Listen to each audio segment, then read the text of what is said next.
You know that moment when the power goes out and suddenly everything stops? Your phone dies, your fridge goes quiet, your comfort disappears. Now, hold on. Imagine living in places where that feeling isn't an accident. It's daily life. And here's the part most people get wrong. These remote towns aren't in Africa or Asia. They're right here in America. In this video, I'll show you exactly how people keep the lights on in remote towns when the modern world stops showing up. I also gather broken and scrap electronics. All these phones, all those laptops, seeing which phones I could get working again, program the SIM cards, and I have a list of who needs these devices and I give it to them for free. Welcome to Inspire Hub. Make a difference with every click. Subscribe, like, and share our videos to help feed those in need. Your support matters. Join our community and let's create positive change together. You know what most people don't realize? When you flip a switch at home, you're trusting hundreds of miles of wire, power stations, and people you've never met to show up every single day. But hold on. What happens when you live somewhere they don't show up? That's Jarbidge, Nevada. Jarbidge is one of the most isolated towns in the lower 48. And I don't mean quiet. I mean snowed in, mountain locked, road closed for months, isolated. Sometimes the only road in or out. It disappears under snow. So, you see where this is going, right? Electricity out here isn't a utility. It's a personal responsibility. Now check this out. Jarbidge doesn't live on a smooth, dependable city grid like you're used to. Even where lines exist, outages are common. Repairs can take days, sometimes longer. So people don't trust the grid. They prepare for life without it. Most homes rely on portable generators, gas or diesel, loud, reliable, fuel-dependent. Some residents use small solar panels. But here's the catch. Winter sun is weak. Snow covers panels. Days are short. So solar helps, but it doesn't save you. Power is stored in battery banks, usually deep-cycle batteries. Enough for lights, enough for phones, enough for essentials, not enough for comfort. And this part hits different. Electricity here isn't for entertainment, it's for survival. Lights, so you don't burn through candles. Phone charging, for emergencies. Small heaters, assisting wood stoves, not replacing them. Refrigeration, only when necessary. You don't leave things running just because. You plan power usage like food. Now you might think, that sounds stressful. And yeah, sometimes it is. Fuel has to be stored. Generators need maintenance. If something breaks in winter, oh, hold on, you're fixing it yourself. But here's the part people don't expect. There's no power bill, no surprise rate hike, no angry phone call to a utility company. You know exactly how much power you have because you made it. Living in Jarbidge doesn't make electricity magical. It makes it visible. You hear it. You manage it. You respect it. Freedom here isn't comfortable. It's earned. And every light that turns on, that wasn't automatic. That was effort. So yeah, this works in a place like Jarbidge. All right, so Jarbidge taught us something. When the grid doesn't really show up, people learn to survive without trusting it. But hold on. What if the grid does exist, yet the environment still decides when you're allowed to live normally? That's Whittier, Alaska. Whittier is remote in a very different way. It's not off-grid. It's not abandoned. It's not improvised. But it's cut off. There's only one way in and out, a long tunnel that closes at night. So already, life here feels controlled. And when almost an entire town lives inside one building, yeah, electricity becomes something else entirely. Now check this out. Unlike Jarbidge, Whittier does have centralized electricity.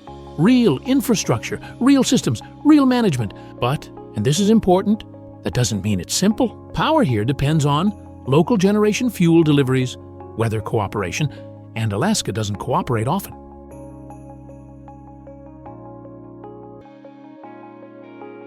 Whittier's electricity comes primarily from diesel-powered generation, supported by regional connections. That means fuel has to be shipped, and costs are higher than most U.S. towns. Storms can interrupt supply. Cold temperatures stress equipment.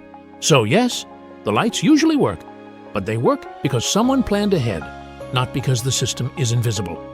Here's the part that really changes everything. Most of Whittier's population lives in Begich Towers. One building, hundreds of people, shared walls and shared systems. So power isn't just personal here, it's collective. Heating, lighting, elevators, water systems.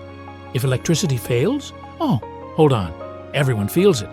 Now you might expect panic. But interestingly, life here is actually stable. People aren't fixing generators at 2 a.m. They're not clearing snow off solar panels.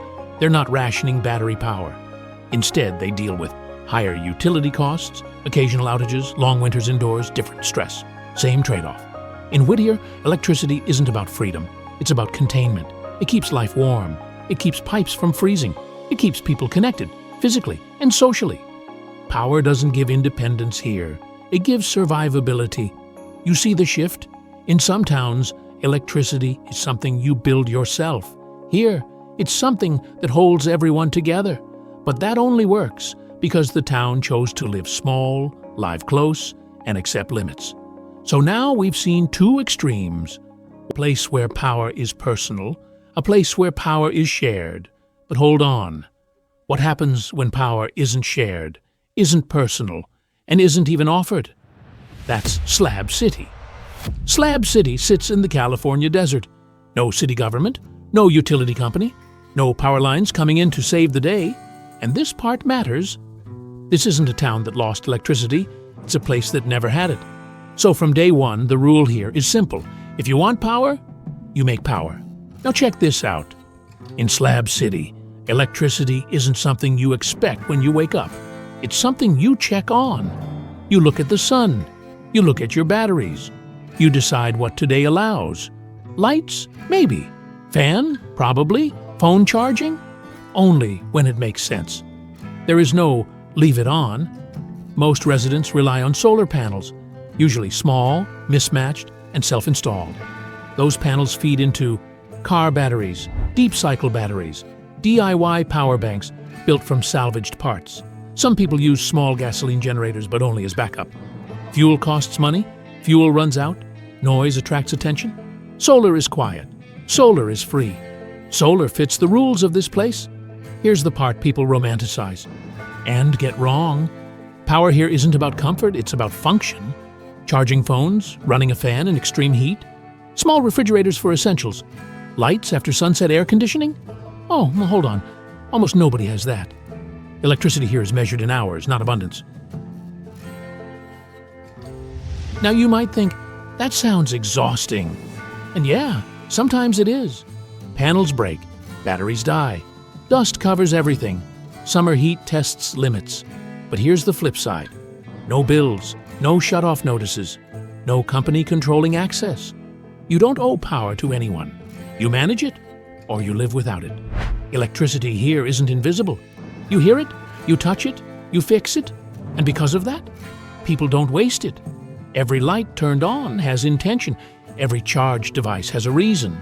Power isn't convenience here, it's agency. 2 solar charge controllers, 4 USB outputs, 2 DC outputs, 110 output, cigarette lighter output. My last paid job was a professor of computer science. Taught at the Digital New York Film Academy. I taught mostly veterans and like 20 programming languages.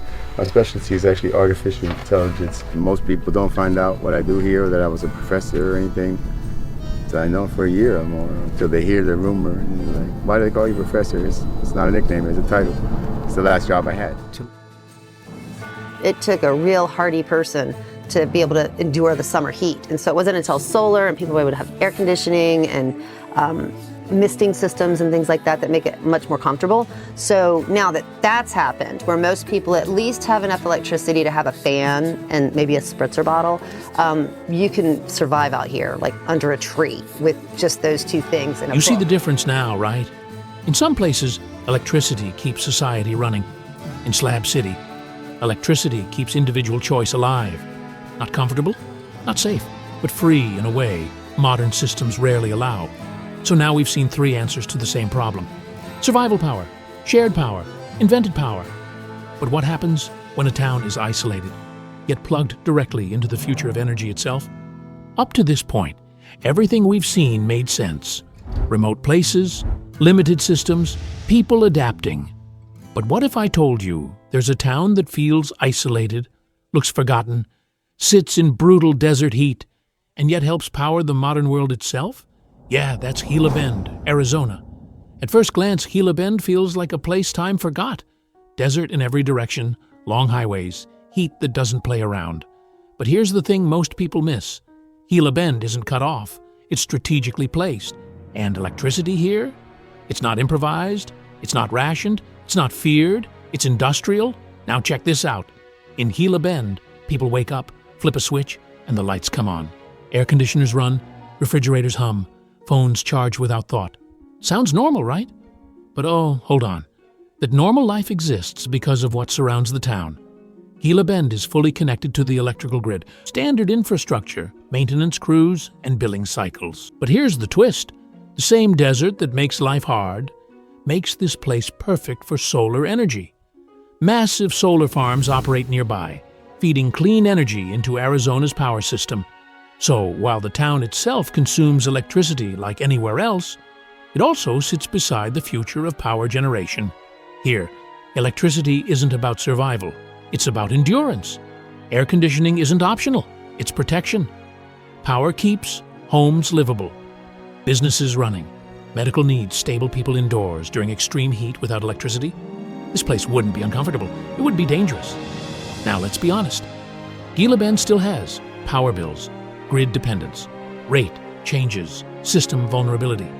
This isn't freedom from the grid living, but it's also not fragile. Power outages here are treated seriously. Infrastructure matters, energy is respected, because heat demands it. In Gila Bend, electricity doesn't represent independence, it represents adaptation. Instead of escaping the system, this town leaned into it and found a way to survive extreme isolation with modern tools. The desert didn't push Gila Bend backward, it pushed it forward. So now we've seen it all. A town where power is fought for, a town where power is shared, a town where power is invented, and a town where power is produced. Same country, same question. 4 completely different answers, and maybe the real story isn't about electricity at all. Maybe it's about how humans refuse to stop living, even when the system forgets them.